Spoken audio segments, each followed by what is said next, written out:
Hello everyone, today we'll be taking a deep dive into a shocking corruption scandal that has rocked Iraq and involves the illegal trade of US dollars to the tune of $600 million.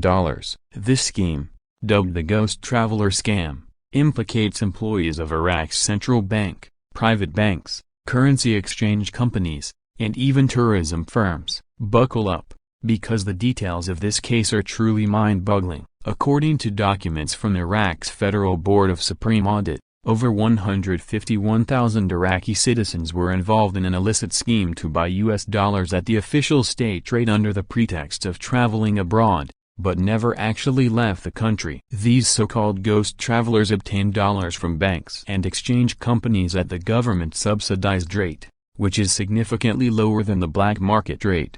However, instead of using the dollars for their stated travel purposes, they simply sold the currency on the black market for a huge profit.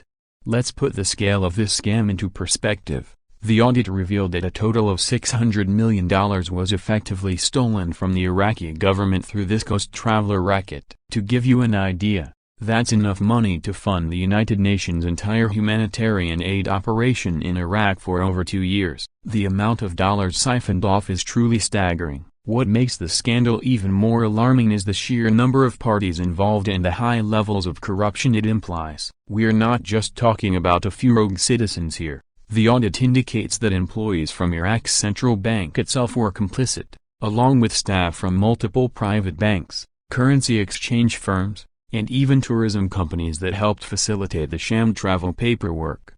This points to a deep-rooted, systematized corruption scheme that had tentacles across Iraq's financial and travel sectors. Clearly, significant oversight and accountability measures were lacking or being bypassed entirely. The revelation of this $600 million ghost traveler scam has sent shockwaves through Iraq and further eroded public trust in government institutions. Calls for widespread investigations and firings of those involved are growing louder by the day. However, the true extent of who enabled and profited from this racket may never be fully known. What is clear is that drastic reforms are needed to repair Iraq's increasingly fragile economy and finance sector. This massive scandal highlights the corrosive effects of greed and corruption on a nation still recovering from decades of conflict. The pillaging of public funds on this scale is not just an economic crime, but a betrayal of the Iraqi people's trust. Restoring transparency, accountability and the rule of law must be top priorities for Iraq's leaders. Only then can public confidence be rebuilt in the nation's financial systems. Whether those responsible for this ghost traveler scheme ever face justice remains to be seen.